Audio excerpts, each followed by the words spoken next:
Hello, my name's Lucy and I'm the Minister of Elton Park Baptist Church. And welcome to our YouTube channel. Welcome if you're here and you're part of our church family and that you found us and you are linking in with the services and maybe you wanted to see what this video was all about. Welcome to you if you're a visitor, if you're part of another church and you're just interested and fell across our YouTube channel. And welcome if you're just seeking and got a lot of questions and you just wanted to work out where is God in these times. So whoever you are, you're very welcome. It would be lovely to hear from you as well if you wanted to get in touch. We have our live stream services, and at the moment in our services we're going to be thinking about how do we respond to the coronavirus pandemic as God's people. And there is a lot out there about the things that might help you through this time to think about and think through. I wanted to have just some space to think a bit more deeply about how we can be God's people in this time, and particularly think about the whole area of lament and hope. This is what this video is going to be all about. There will be other videos as well in the next coming weeks. It's true to say that the coronavirus pandemic is like nothing we've ever experienced in our lifetime. We're going through a major life-changing moment as a nation and as a world. So let's not forget that. It's also true to say that we're all in the storm of coronavirus, but we're not all in the same boat. What do I mean by that? Well, what I mean is we all have different life circumstances. Some of us are going through different things at different stages. Some of us might be a parent at the moment and we're trying to juggle work and looking after children, and that's a real struggle. Some of us are grandparents and we're missing seeing our grandchildren and our children, and we're a bit anxious and concerned for them. Some of us have had teenagers that are worried about the exams they should be taking or will be taking. Some of them are going off to university, and what does that mean? Some of them are looking for a job, and are they going to be able to get a job? We might also be concerned for our own health. Perhaps we went into the coronavirus pandemic and we felt ill, or we had an underlying health problem. And actually the coronavirus has made that harder at the moment. Perhaps we are anxious and concerned and we already had some sort of mental health problem. Maybe we're worried about our jobs. We've been furloughed. Will we continue to have a job at the end of it? Or maybe we've suffered a bereavement and a death, and actually that's really affected us. Add to that this whole sense of uncertainty at the moment, what the future looks like, how will lockdown end, when can we go back to anything that looks like normal? And perhaps most fundamentally we're asking, where is God in all of this? How can we learn anything about God in these times? The first thing I want to say to you today is that God holds us in our pain, our sense of uncertainty and anxiety. God is present and not absent. God is with us. I don't know about you, but when I cut my finger, I often feel like I've got two choices. I can either just ignore it and hope that the blood will stop soon, or I look at it and I recognise there's lots of blood on it and I'll have to put a plaster on it. Wounds can be hard to decide. Will it go away soon, or do we need to treat it and do something about it? And perhaps you're feeling the same, this sadness, this overwhelming sense of concern and uncertainty might feel like a wound for you. What do I do? Just let it be? Do I attend to it? What should I do? Often we distract ourselves from what we're feeling. We don't know how to express how we feel. So what we do is we distract ourselves, get busy, do something. And it's good to relax and unwind, because it's only when we relax and unwind can we attend then to that sadness that we might be feeling. But I think it's also true to say that we need at some point to attend to what we're feeling and sit with it and process it before God. The Bible tells us that pain is universal and pain can be intense. We live in a broken, fallen world, and we all experience it. It's not how God intended the world to be. God made it good, but brokenness, sin, sickness came into our world. The best of our fantasy children's writers knows that existence of a struggle, a fight between good and evil. From Tolkien's Lord of the Rings, on the quest to destroy the ring that willed so much power, to J.K. Rowling's Harry Potter that shows Harry as the chosen one who is going to defeat the evil of Lord Voldemort. There is, in our stories, the films that we watch, this struggle between good and evil. And it's the background to our experience. There is often a sense there is a threat of evil that's going to take over people, and there's a great place of tension and conflict to get to a new place. That is the background of our stories, and I believe that's the background of what the Bible tells us, that there is a real sense of a struggle between good and evil. Secondly, I want to say is that we can choose to overcome this pain. Pain and evil are not the end of the story according to the Bible.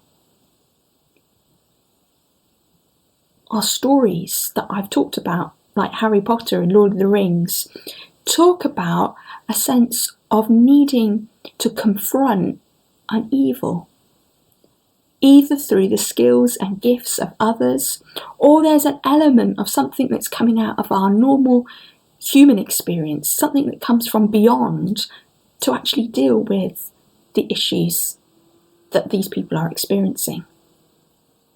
And the story of God's people is ultimately a story about how we can face pain and evil in this world through the power of God.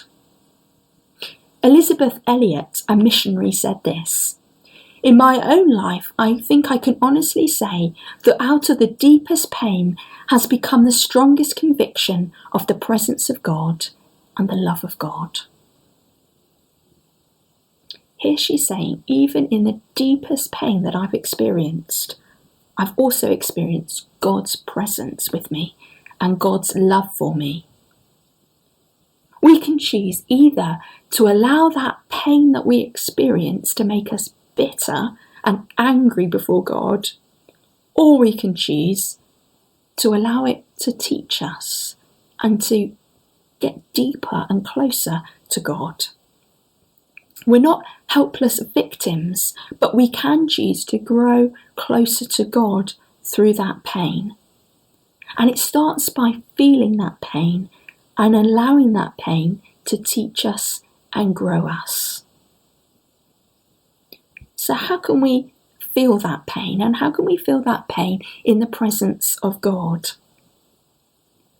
As I said, God is with us in here, in this moment here.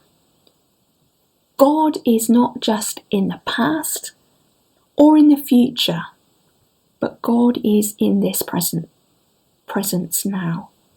Paul writes in 2 Corinthians that today is the day of salvation.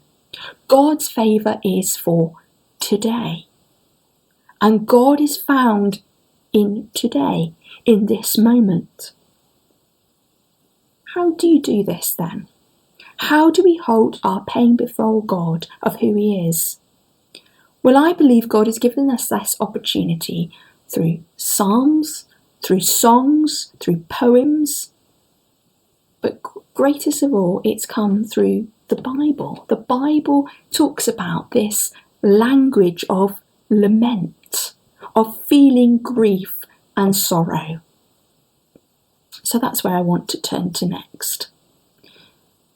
Sometimes all we can do is just feel this low mood in us, and we don't know what to do with it. We find it hard to shake it off. We don't have energy. We lack motivation. We may just feel a sense of a low mood and sadness, a heartache, but we're not sure why. I mean, there are others that have it harder than me, you might feel. Let's face it, there are other people who don't have anything, don't have a house, a home, they don't have a health, they don't have anyone to talk to. Or you just might feel that no one understands your circumstances that you feel. It's true to say that we all feel things differently, so probably no one has gone through your experience like you have. So what do? Do we ignore that feeling? Or do we actually go into that and express that feeling? Well, we might sing the blues. I'd like us to listen now to an old spiritual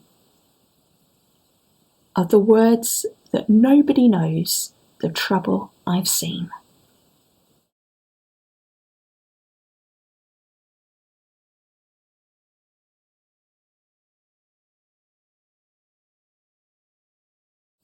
So there we are. Nobody knows the trouble I've seen. Nobody knows the sorrow. Nobody knows the trouble I've seen. Glory, hallelujah.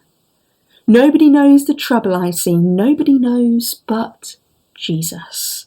Nobody knows the trouble I've seen. Glory, hallelujah. I think there's something about music that expresses something deep inside us. Nobody knows what we really feel apart from God. Nobody sees it like God sees it.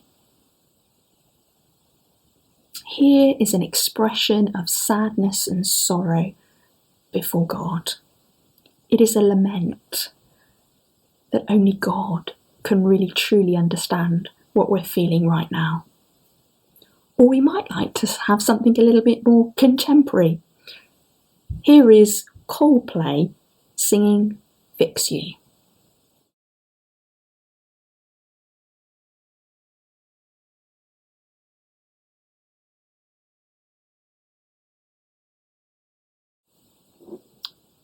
A couple of verses to highlight. When you try your best but you don't succeed, when you get what you want but not what you need, when you feel so tired but you can't sleep, stuck in reverse. When the tears come streaming down your face, 'cause you lose something you can't replace, when you love someone but it goes to waste, what could it be worse? It seems songwriters know how to go to the depths. Perhaps it's an artistic bent that they have, but it's a lament nevertheless. Perhaps for you, music might be a way of expressing something deep within that we can't seem to express on our own. Allow yourself to go there. Allow yourself to listen to this music, to help stir in your soul those emotions and to release them. We see in the characters in the Bible that actually at times they need to release their emotion and release it to God. One such character was Elijah, a great prophet, but actually he cracked under the pressure of his ministry. He could only take so much disappointment, opposition, and difficulty. And he says this to God in 1 Kings 19 verse 4. "Take away my life. I don't even want to live." But perhaps the deeper reality of all is recognising that God laments. When God's people were taken into exile, not able to worship at the temple, under foreign occupancy and away from everything that was familiar, God lamented. God was the chief mourner of his people. But God's people couldn't see it. And they complained and they yearned for God to listen to them and bring them out of that pain. And I think there's a lot for us to learn here. We might think, why doesn't God listen? Why isn't he listening to my prayers? Why am I feeling this pain? Why is everyone I look around feeling this pain? Why doesn't God just cure this and stop this madness? When we're at the lament stage, we don't need answers. We just need to express the questions and allow ourselves to express those questions. One of the chief lamenters of Scripture is Jeremiah. His prophetic utterances are full of sorrow and depth. He talks about his grief that's beyond healing. He asks the question, has the Lord abandoned Jerusalem? Jeremiah chapter 8 verse 19. Then he says in verse 21 to 22, I hurt with the hurt of my people. I mourn and am overcome with grief. Is there no medicine in Gilead? Is there no physician there? Why is there no healing for wounds of my people? It's clear that the first verse that I spoke of in Jeremiah 8 to 19 is Jeremiah saying, has God abandoned his people? But then verses 21 to 22 seems to be the voice of God. God has heard the resignation of Jerusalem and the bewilderment. And he says, is there no healing for my people? He recognises their hurt. He recognises their sadness. Indeed, it seems like God is mourning with his people. And rather than his people feeling that they've been abandoned and confused and frustrated, God is saying, I hear you.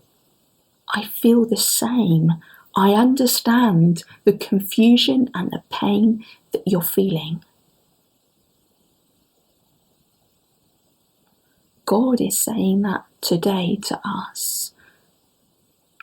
I hear your pain and your confusion and your sadness, and I'm here. I feel it too. I mourn with you.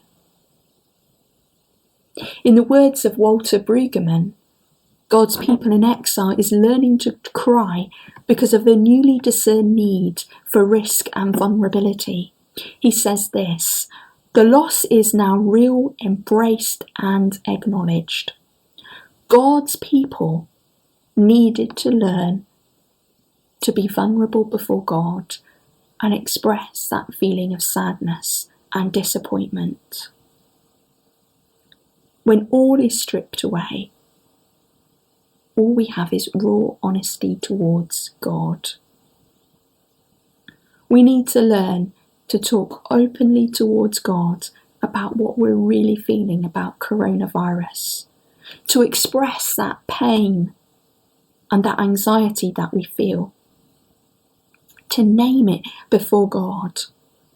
The loss of everyday life and normality, the loss of not seeing people, the loss of family and friends and work colleagues, the loss of relaxation and leisure, the loss of church and seeing his people.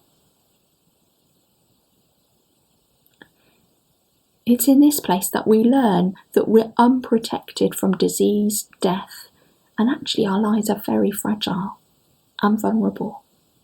We learn afresh how we long for a sense of community and meaningful connection. As the book of Lamentations is full of an expression of loss and not denial anymore. Here is a lonely city that weeps like a widow. The city weeps bitterly, tears in her cheeks, and there's no one to comfort the city. And then these words from the next chapter. The steadfast love of the Lord never ceases. His mercies never come to an end. They are new every morning. Great is your faithfulness, O God. Here is not a presumption, but a humility of God's people, that actually God will intervene out of his love and his mercy. Here we see that through the lament and the confusion, there is a new way of looking and seeing God. It's only by going through the lament that the depth comes. A depth of holding it before God. We learn then to love God for himself, not for the benefits of what he could give to us, but who he is. And we find God turns up in that place. So, the Old Testament shows us the place of lament actually helps us with our questions and helps us to reach out in hope for the future. Faithful voices who refuse any easy consolation. Walter Brueggemann, in his book about Lament and Hope, talks about these 4 different categories of God's people. And he talks about the need to be, at times, a people in the winter season. What do I mean by this? Well, there are 3 groups of people that he talks about in his book. He talks about those religious critics. These are the people that just complain, but are not part of God's people. They're not trying to join in and make a difference. They just look on and just complain. Then he talks about disengaged believers. And these are the people that don't complain, but they're also not part of God's community. They're just kind of disengaging at the moment. And then there's the people that he calls summer faith believers. These are healthy-minded, high on community, but low on complaint. In other words, they're just holding on. They don't feel that they can complain at the moment. But lastly, there's this other group, the winter Christians, if you like. And he says that we see this in the Old Testament. The people of God that are high on commitment, but also are ready to complain. Now, this is not saying that we should all have complainers in our churches and people that just complain to each other. Rather, what he's talking about is people that complain to God, that actually are able to express their complaint towards God. Because actually it's God that can do anything about this situation. It's God that can help his people. Not humans, but God. The people of God had hope because they learnt to keep connected with God's people, but also was saying to God, come on God, we need an answer. We need something to help us in this exiled place. And so the people of God, in expressing lament, was able to see hope in their circumstance. It's only when we express that lament before God that we can ever come to a new place of hope realised. This might well be our experience at the moment. We don't know when it's all going to end, and we're just trying to plough on, and actually it feels like we're walking through mud or through kind of something that's really difficult at the moment. What we need to do is learn how to express those feelings to God, or maybe to a trusted friend who understands and will stand with us in it. We don't know when this all will end, but we recognise that God holds us in this place, and that gives us hope. Hope because actually we haven't got the answer. Even through modern science and everything, we still don't have the answer. And so we need to look to somebody outside our world, some power and love and mercy and grace beyond us. I believe that is God. Isaiah 42 verse 16 says, "I will lead blind Israel down a new path, guiding them along an unfamiliar way. I will brighten the darkness before them and smooth out the road ahead of them. Yes, I will indeed do these things." God's been there before. God has said, "I will show you a new path, a new way, a way out of what you're feeling at the moment. I will resolve it, not you. I will do that." The God's people are blinded and need to be led. God will smooth the road out for us, from darkness to light. God's answer is his strength and energy, not ours, to push into God. Isaiah 40 verse 28 says, "Have you never heard? Have you never understood? The Lord is the everlasting God, the creator of all the earth. He never grows weary or weak.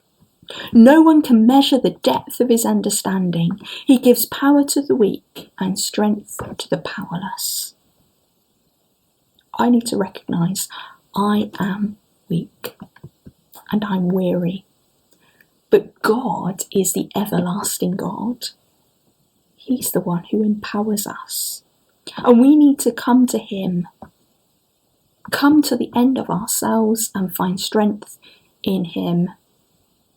Hope from despair means we see a God beyond our imagining, God who is faithful and loving. All we need to do is come humbly, acknowledging all that we are and all that we feel, and allow God to minister to our deepest need. I want to end by looking at Jesus. He's a great place to end with, because Jesus is the final revelation, the final word that God has to say to us. And I want to look at his reaction to pain and sadness. And perhaps one of the clearest accounts we have in the Bible is Jesus meeting his friend Lazarus, who gets sick and dies. In John 11 verse 4, we read, Jesus hears about Lazarus' sickness and says, "Lazarus' sickness will not end in death. No, it happened for the glory of God, so that the Son of God will receive glory from this." So although Jesus loved Mary and Martha and Lazarus, there was a sense of hurt, of course, and sadness. But he actually waited around for 2 days before going to their house. This might be a bit strange. Why wait all that time? He is the Son of God. He could heal Lazarus. Why doesn't he? Why does he wait? And so then Jesus goes to the home of Lazarus and Mary and Martha. But actually Lazarus has been dead 4 days in the tomb. And Mary and Martha are crying and wonder, why does it take Jesus so long to come? Jesus sees the family weeping and is deeply moved in his spirit and troubled. and Jesus weeps with them.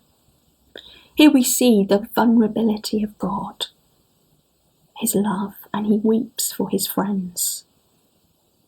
Jesus shows compassion and trusts God through the tears. Jesus, the Son of God, weeps for his friend and feels sadness, but trusts God. He shows compassion, but also trust. He shows sadness, but also trusts. He admits the hurt that he feels, but still trusts. But also, Jesus knew the outcome, but yet he still was sad. He knew Lazarus was going to rise again. Jesus knew the outcome. He knew that what was going to happen was God was going to be glorified through this experience.